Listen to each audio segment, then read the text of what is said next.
नमस्कार खबरां दे इस बुलेटिन च तुहाडा स्वागत। मैं रजनी। पहला पेश ने चोणवीआं खबरां।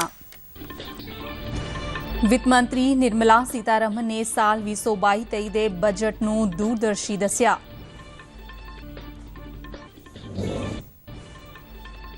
प्रधानमंत्री नरेंद्र मोदी दी 14 फरवरी दी जलंधर फेरी लई तैयारियां जारी। चोण कमिशन की हिदायत ते सनौर अते फरीदकोट तो आम आदमी पार्टी के उम्मीदवारों खिलाफ मामला दर्ज। लैफ्टिनेंट जनरल दविंदर शर्मा ने वजर कौर दे GOC वजों कामकाज संभालिया। हुण खबरां विस्तार नाल। वित्त मंत्री निर्मला सीतारमण ने कहा कि साल 2022-23 का बजट दूरदर्शी है और इस विच अगले 25 वरियां लई स्थिरता ते आधुनिक बुनियादी सहूलतां दे निर्माण का प्रावधान किया गया है। उन्होंने कहा कि जेकर देश को अगले 25 वरियां लई विजन नहीं है तो उसनूं पिछले 70 सालां वांग भुगतना पवेगा। राज सभा विच अज बजट ते चर्चा का जवाब दिंदिआं उन्होंने जोर दे के आख्या कि स्थिरता अर्थचारे दे विकास नूं यकीनी करेगी। सरकार दे वख-वख प्रोग्रामां अते योजनावां दा जिक्र करदिआं उन्होंने कहा कि PM गति शक्ति राष्ट्रीय मास्टर प्लान देश भर विच आधुनिक बुनियादी ढांचा तैयार करन विच सरकार नूं राह दिखा रहा है। निर्मला सीतारमण ने कहा कि सरकार कामकार विच सुधार लई वख-वख खेत्रां विच टैक्नोलॉजी अपनाउण ते ध्यान दे रही है अते डिजिटल तकनीक दे इस्तेमाल नाल प्रशासन विच पारदर्शिता लिआंदी जा सकेगी। इस दौरान बजट समागम का पहला हिस्सा मुकम्मल होने नाल राज्य सभा की कार्रवाई 14 मार्च सवेरे 10 बजे तक मुलतवी कर दी गई है। बजट समागम का दूजा ते आखिरी हिस्सा 14 मार्च नूं शुरू होवेगा। राज सभा के उप चेयरमैन हरिवंश ने अपनी टिप्पणी विच समागम नूं प्रभावी अते सकारात्मक दसदे होए आस प्रगटाई कि भविख विच भी सदन का काम सुचारू ढंग नाल चलाउण विच मैंबरां दा सहयोग मिलेगा। बीजेपी के सीनियर आगू ते प्रधानमंत्री नरेंद्र मोदी की 14 फरवरी की जलंधर फेरी नूं देखदिआं तैयारियां जारी ने। जिला प्रशासन वालों इस बारे अज वख-वख महकमिਆਂ ਦੇ अधिकारियों नाल एक मीटिंग की गई। प्रधानमंत्री 14 फरवरी नूं जलंधर के PAP ग्राउंड विखे एक चोण मीटिंग नूं संबोधन करनगे। पंजाब कांग्रेस के मुख मंत्री दे चेहरे चरणजीत सिंह चन्नी ने बाबा बकाला विखे आज एक चोण रैली नूं संबोधन किया। उन्होंने कहा कि किसी भी सूबे की तरक्की लई सिक्ख्या अते सेहत सहूलतां देना सरकार की जिम्मेवारी है अते नवीं सरकार बनदिआं ही सूबे विच मुफ्त सिक्ख्या ते मुफ्त इलाज मुहैया करवाया जावेगा। उन्होंने कहा कि हर गरीब व्यक्ति नूं वजीफा हासिल करन दा हक है, भावें ओह किसी भी जात दा क्यों ना होवे। चरणजीत सिंह चन्नी ने आम आदमी पार्टी के सूबा प्रधान भगवंत मान अते श्रोमणी अकाली दल के सीनियर आगू विक्रम मजीठिया की तिखी आलोचना की। उन्होंने कहा कि कांग्रेस पार्टी लोकां नूं साफ सुथरा प्रशासन देण लई पूरी तरह वचनबद्ध है। श्रोमणी अकाली दल के प्रधान सुखबीर बादल ने आज गुरु हरसहाय विच पार्टी के उम्मीदवार के हक विच चोण रैली नूं संबोधन किया। उन्होंने कहा कि कांग्रेस पार्टी लोकां नाल किते वादे पूरे नहीं कर सकी है अते हर मौके ते नाकाम रही है। आम आदमी पार्टी के कन्वीनर अरविंद केजरीवाल की पत्नी सुनीता केजरीवाल और उन्होंने बेटी पार्टी के चोण प्रचार लिए अज संगरूर पुंजे। संगरूर पुजण ते भगवंत मान की माता ते भैन ने उन्होंने स्वागत किया। और दोवें तुरी असैंबली हलके विच भगवंत मान लिए चोण प्रचार करनगे। गैर कानूनी खनन मामले विच ईडी वालों गिरफ्तार मुख्यमंत्री चरणजीत सिंह चन्नी दे भाणजे भूपिंदर हनी नूं 14 दिन की न्यायिक हिरासत विच जेल भेज दिता गया है।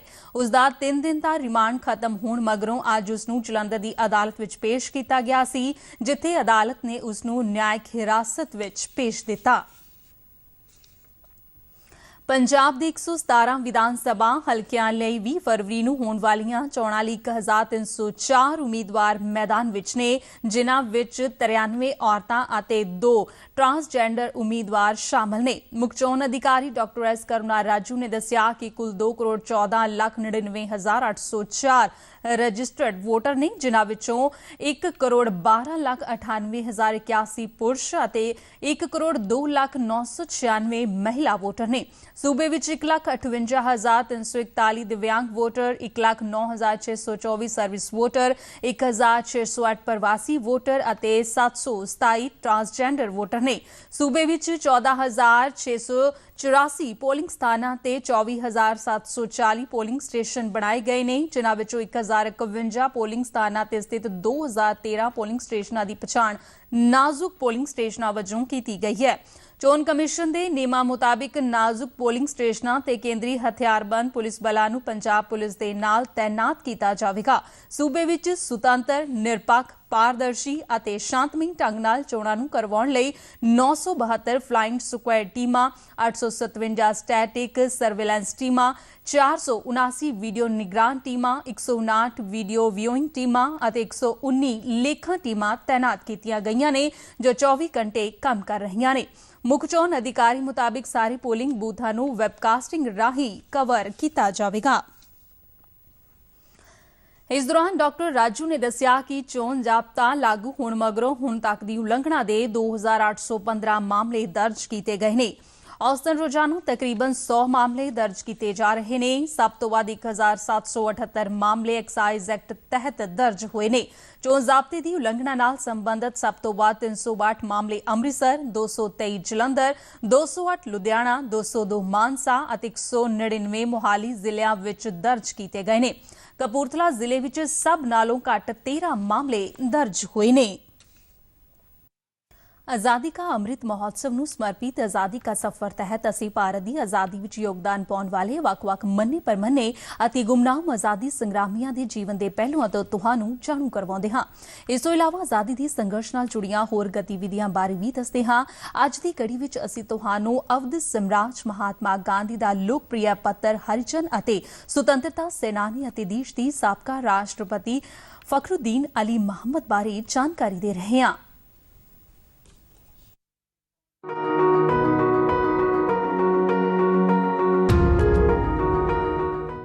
ਸਾਲ 1856 ਵਿੱਚ 11 ਫਰਵਰੀ ਨੂੰ ਅੰਗਰੇਜ਼ਾਂ ਨੇ ਅਵਧ ਸਾਮਰਾਜ ਨੂੰ ਆਪਣੇ ਕਬਜ਼ੇ 'ਚ ਲੈ ਲਿਆ ਸੀ। ਸਨ 1856 ਤੱਕ ਅਵਧ ਨੂੰ ਛੱਡ ਕੇ ਬਾਕੀ ਸਾਰੇ ਪ੍ਰਮੁੱਖ ਸਾਮਰਾਜ ਬ੍ਰਿਟਿਸ਼ ਈਸਟ ਇੰਡੀਆ ਕੰਪਨੀ ਦੇ ਕਬਜ਼ੇ ਵਿੱਚ ਆ ਚੁੱਕੇ ਸਨ। ਅੰਗਰੇਜ਼ ਅਵਧ ਨੂੰ ਵੀ ਆਪਣੇ ਅਧਿਕਾਰ ਖੇਤਰ ਵਿੱਚ ਲੈਣਾ ਚਾਹੁੰਦੇ ਸਨ, ਪਰ ਉਸ ਉੱਪਰ ਹਮਲਾ ਕਰਨ ਦਾ ਕੋਈ ਕਾਰਨ ਨਹੀਂ ਲੱਭ ਪਾ ਰਹੇ ਸਨ। ਅਵਧ ਵਾਸਤੇ ਗਵਰਨਰ ਜਨਰਲ ਡਲਹੌਜ਼ੀ ਨੇ ਕਿਹਾ ਸੀ ਕਿ ਅਵਧ ਇੱਕ ਚੈਰੀ ਹੈ ਜੋ ਇੱਕ ਨਾ ਇੱਕ ਦਿਨ ਸਾਡੇ ਮੂੰਹ ਵਿੱਚ ਆ ਜਾਵੇਗੀ।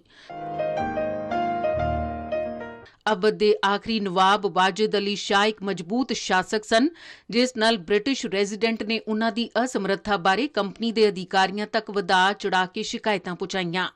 ਇਸ ਨਾਲ ਈਸਟ ਇੰਡੀਆ ਕੰਪਨੀ ਨੂੰ ਅਵਧ ਉੱਪਰ ਭਾਰੀ ਪੈਣ ਦਾ ਬਹਾਨਾ ਮਿਲ ਗਿਆ। 7 ਫਰਵਰੀ 1856 ਨੂੰ ਗਵਰਨਰ ਜਨਰਲ ਡਲਹੌਜ਼ੀ ਨੇ ਅੰਦਰੂਨੀ ਹਾਲਾਤਾਂ ਦਾ ਹਵਾਲਾ ਦਿੰਦੇ ਹੋਏ ਵਾਜਿਦ ਅਲੀ ਸ਼ਾਹ ਨੂੰ ਹਟਾਉਣ ਦਾ ਹੁਕਮ ਦੇ ਦਿੱਤਾ। ਡਲਹੌਜ਼ੀ ਨੇ ਸਾਰੀਆਂ ਇਖਲਾਕੀ ਕਦਰਾਂ ਕੀਮਤਾਂ ਨੂੰ ਦਰਕਿਨਾਰ ਕਰ ਦਿੱਤਾ ਅਤੇ 11 ਫਰਵਰੀ 1856 ਨੂੰ ਅਵਧ ਉੱਪਰ ਕਬਜ਼ਾ ਕਰ ਲਿਆ। ਅਵਧ ਉੱਪਰ ਕਬਜ਼ੇ ਮਗਰੋਂ ਅੰਗਰੇਜ਼ਾਂ ਤੇ ਭਾਰਤੀਆਂ ਵਿਚਾਲੇ ਤਣਾਅ ਹੋਰ ਵੱਧ ਗਿਆ ਤੇ ਇਹੋ ਤਣਾਅ ਅਤੇ ਵਿਰੋਧ ਆਖਿਰ 1857 ਦੀ ਕ੍ਰਾਂਤੀ ਵਿੱਚ ਬਦਲ ਗਿਆ। ਸਾਲ 1933 ਵਿੱਚ 11 ਫਰਵਰੀ ਨੂੰ ਮਹਾਤਮਾ ਗਾਂਧੀ ਦਾ ਲੋਕਪ੍ਰਿय ਪੱਤਰ ਹਰੀਜਨ ਸ਼ੁਰੂ ਹੋਇਆ ਸੀ। ਇਸ ਹਫ਼ਤਾਵਾਰੀ ਪੱਤਰ ਦੇ ਪ੍ਰਕਾਸ਼ਨ ਦਾ ਮੰਤਵ ਛੂਆ-ਛਾਤ ਦੇ ਖਿਲਾਫ ਸੰਘਰਸ਼ ਨੂੰ ਹੱਲਾਸ਼ੇਰੀ ਦੇਣਾ ਤੇ ਉਨ੍ਹਾਂ ਲੋਕਾਂ ਨੂੰ ਮੁੱਖ ਧਾਰਾ ਵਿੱਚ ਲਿਆਉਣ ਦਾ ਯਤਨ ਕਰਨਾ ਸੀ ਜਿਨ੍ਹਾਂ ਨੂੰ ਛੂਆ-ਛਾਤ ਤੇ ਭੇਦ-ਭਾਵ ਦੇ ਆਧਾਰ ਤੇ ਅਲੱਗ-ਥਲੱਗ ਕਰ ਦਿੱਤਾ ਗਿਆ ਸੀ। ਇਸ ਨਾਲ ਛੂਆ-ਛਾਤ ਦੇ ਸ਼ਿਕਾਰ ਲੋਕਾਂ ਦੀ ਪੀੜਾ ਅਤੇ ਯਾਤਨਾ ਪ੍ਰਤੀ ਜਗਨ ਚੇਤਨਾ ਜਗਾਉਣ ਵਿੱਚ ਮਦਦ ਕੀਤੀ। ਇਸ ਅਖਬਾਰ ਦੇ ਜ਼ਿਆਦਾਤਰ ਐਡੀਸ਼ਨਾਂ ਲਈ ਰਵਿੰਦਰਨਾਥ ਟੈਗੋਰ ਨੇ ਛੂਆ-ਛੂਤ ਖਿਲਾਫ ਜਾਗਰੂਕਤਾ ਲਈ ਕਵਿਤਾਵਾਂ ਲਿਖੀਆਂ। ਇਹ ਹਿੰਦੀ ਅਤੇ ਗੁਜਰਾਤੀ ਵਿੱਚ ਪ੍ਰਕਾਸ਼ਿਤ ਹੋਇਆ ਅਤੇ 1948 ਤੱਕ ਇਸ ਦਾ ਪ੍ਰਕਾਸ਼ਨ ਜਾਰੀ ਰਿਹਾ। ਅੱਜ ਹੀ ਦੇ ਦਿਨ ਅਸੀਂ ਸੁਤੰਤਰਤਾ ਸੈਨਾਨੀ ਅਤੇ ਦੇਸ਼ ਦੇ ਸਾਬਕਾ ਰਾਸ਼ਟਰਪਤੀ ਫਖਰੁਦੀਨ ਅਲੀ ਅਹਿਮਦ ਨੂੰ ਵੀ ਯਾਦ ਕਰ ਰਹੇ ਹਾਂ। ਉਨ੍ਹਾਂ ਦਾ ਦੇਹਾਂਤ 11 ਫਰਵਰੀ 1977 ਨੂੰ ਹੋਇਆ ਸੀ। 1905 ਵਿੱਚ ਦਿੱਲੀ ਵਿੱਚ ਜੰਮੇ ਫਖਰੁਦੀਨ ਅਲੀ ਅਹਿਮਦ ਫੌਜ ਦੇ ਇੱਕ ਡਾਕਟਰ ਦੇ ਪੁੱਤਰ ਸਨ ਜੋ ਅਸਾਮ ਦੇ ਰਹਿਣ ਵਾਲੇ ਸਨ। ਅਹਿਮਦ 1925 ਵਿੱਚ ਪੰਡਿਤ ਜਵਾਹਰ ਲਾਲ ਨਹਿਰੂ ਨੂੰ ਮਿਲਣ ਮਗਰੋਂ ਇੰਡੀਅਨ ਨੈਸ਼ਨਲ ਕਾਂਗਰਸ ਵਿੱਚ ਸ਼ਾਮਿਲ ਹੋ ਗਏ ਤੇ ਆਜ਼ਾਦੀ ਸੰਗਰਾਮ ਵਿੱਚ ਕੁੱਦ ਪਏ। 1942 ਵਿੱਚ ਉਹਨਾਂ ਨੇ ਭਾਰਤ ਛੱਡੋ ਅੰਦੋਲਨ ਵਿੱਚ ਸਰਗਰਮ ਰੂਪ 'ਚ ਹਿੱਸਾ ਲਿਆ। ਉਹਨਾਂ ਨੂੰ ਗ੍ਰਿਫਤਾਰ ਕਰ ਲਿਆ ਗਿਆ ਅਤੇ 3.5 ਸਾਲ ਦੀ ਜੇਲ੍ਹ ਦੀ ਸਜ਼ਾ ਦਿੱਤੀ ਗਈ। ਆਜ਼ਾਦੀ ਮਗਰੋਂ 1952 ਵਿੱਚ ਫਖਰੂਦੀਨ ਰਾਜ ਸਭਾ ਲਈ ਚੁਣੇ ਗਏ। ਇਸ ਮਗਰੋਂ ਅਸਮ ਸਰਕਾਰ ਦੇ ਐਡਵੋਕੇਟ ਜਨਰਲ ਬਣਾਏ ਗਏ ਤੇ 2 ਵਾਰ ਅਸਾਮ ਵਿਧਾਨ ਸਭਾ ਲਈ ਵੀ ਚੁਣੇ ਗਏ। ਉਹਨਾਂ ਨੂੰ 2 ਵਾਰ ਲੋਕ ਸਭਾ ਲਈ ਵੀ ਚੁਣਿਆ ਗਿਆ, ਪਹਿਲੀ ਵਾਰ 1967 ਵਿੱਚ ਤੇ ਫਿਰ 1971 ਵਿੱਚ। ਇੱਕ ਕੈਬਨਿਟ ਮੰਤਰੀ ਦੇ ਤੌਰ ਤੇ ਉਹਨਾਂ ਨੇ ਖੇਤੀਬਾੜੀ, ਸਹਿਕਾਰਤਾ, ਸਿੱਖਿਆ, ਸਨਅਤੀ ਵਿਕਾਸ ਅਤੇ ਕੰਪਨੀ ਕਾਨੂੰਨ ਵਰਗੇ ਵੱਖ-ਵੱਖ ਵਿਭਾਗਾਂ ਦੀ ਜ਼ਿੰਮੇਵਾਰੀ ਸੰਭਾਲੀ। ਫਖਰੂਦੀਨ ਅਹਿਮਦ 1974 ਵਿੱਚ ਦੇਸ਼ ਦੇ 5ਵੇਂ ਰਾਸ਼ਟਰਪਤੀ ਬਣੇ ਅਤੇ 11 ਫਰਵਰੀ 1977 ਨੂੰ ਆਪਣੀ ਮੌਤ ਤੱਕ ਇਸ ਅਹੁਦੇ ਤੇ ਰਹੇ।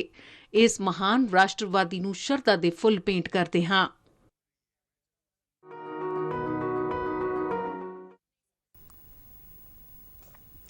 ਪਟਿਆਲਾ ਜ਼ਿਲ੍ਹੇ ਦੇ ਸਨੌਰ ਅਸੈਂਬਲੀ ਹਲਕੇ ਤੋਂ ਆਮ ਆਦਮੀ ਪਾਰਟੀ ਦੇ ਉਮੀਦਵਾਰ ਹਰਮੀਤ ਸਿੰਘ ਵੱਲੋਂ ਚੋਣ ਕਮਿਸ਼ਨ ਨੂੰ ਝੂਠੀ ਜਾਣਕਾਰੀ ਦੇਣ ਤੇ ਰਿਟਰਨਿੰਗ ਅਫਸਰ ਜਸਲੀਨ ਨੇ FIR ਦਰਜ ਕਰਵਾਈ ਹੈ।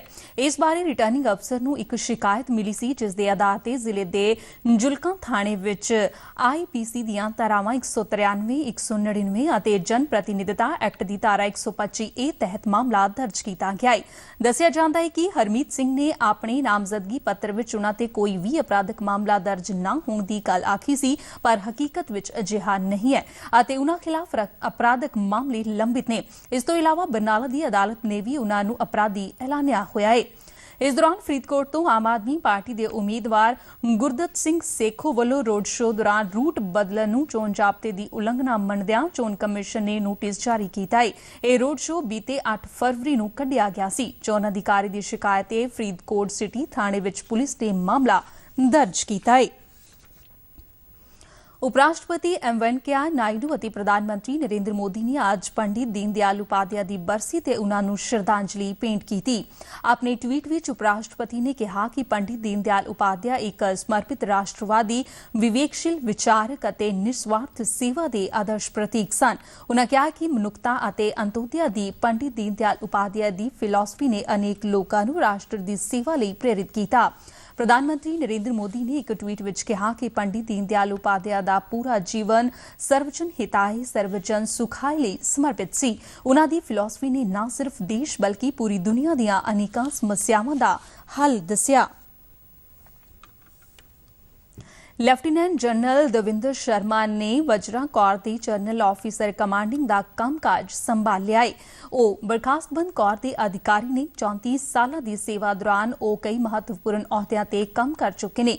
ਬਹਾਦਰੀ ਅਤੇ ਕਸ਼ਮੀਰ ਵਿੱਚ ਸ਼ਾਨਦਾਰ ਸੇਵਾਵਾਂ ਵਜੋਂ ਦਵਿੰਦਰ ਸ਼ਰਮਾ ਨੂੰ ਆਤਮ ਵਿਸ਼ਿਸ਼ਟ ਸੇਵਾ ਮੈਡਲ ਤੇ ਸੈਨਾ ਮੈਡਲ ਨਾਲ ਸਨਮਾਨਿਆ ਜਾ ਚੁੱਕਿਆ ਹੈ। ਭਾਰਤ ਚੋਣ ਕਮਿਸ਼ਨ ਨੇ ਪੰਜਾਬ ਅਸੈਂਬਲੀ ਚੋਣਾਂ ਵਿੱਚ ਵੱਧ ਤੋਂ ਵੱਧ ਪੋਲਿੰਗ ਲਈ ਕਈ ਸਲੋਗਨ ਤਿਆਰ ਕੀਤੇ ਨੇ। ਇਨ੍ਹਾਂ ਰਾਹੀਂ ਲੋਕਾਂ ਨੂੰ ਆਪਣੇ ਵੋਟ ਦੇ ਹੱਕ ਦੀ ਵਰਤੋਂ ਲਈ ਪ੍ਰੇਰਿਤ ਕੀਤਾ ਜਾ ਰਿਹਾ ਹੈ।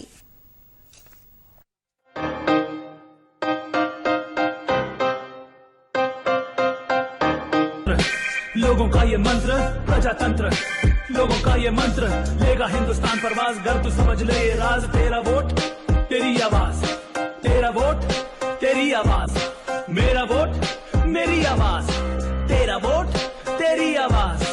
एक ही तरीका बस एक ही स्वराज, बोल तेरा वोट तेरी आवाज, मेरा वोट मेरी आवाज।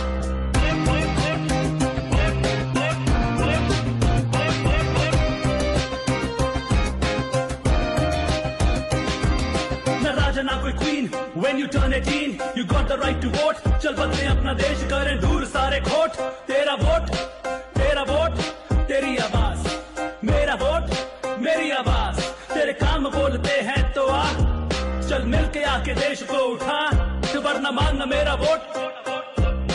तेरा वोट तेरी आवाज, मेरा वोट मेरी आवाज, मेरा वोट मेरी आवाज, तेरा वोट तेरी आवाज। ਖਬਰਾਂ ਦੇ ਬੁਲੇਟਿਨ ਸਾਡੇ ਦਰਸ਼ਕ RNU DDK ਜਲੰਧਰ ਦੇ YouTube ਚੈਨਲ, ਫੇਸਬੁੱਕ ਪੇਜ ਅਤੇ ਟਵਿੱਟਰ ਹੈਂਡਲ ਤੇ ਵੀ ਦੇਖ ਸਕਦੇ ਨੇ। ਇਸ ਦੇ ਨਾਲ ਹੀ ਖਬਰਾਂ ਦਾ ਬੁਲੇਟਿਨ ਖਤਮ ਹੋਇਆ। ਮੈਂ ਸਟੂਡੀਓ ਤੋਂ ਮਾਸਕ ਲਗਾ ਕੇ ਬਾਹਰ ਜਾ ਰਹੀ ਹਾਂ ਤੇ ਤੁਸੀਂ ਵੀ ਘਰੋਂ ਬਾਹਰ ਨਿਕਲ ਲੱਗੇ ਮਾਸਕ ਜ਼ਰੂਰ ਪਹਿਨੋ। ਦਿਓ ਆਗਿਆ। ਨਮਸਕਾਰ।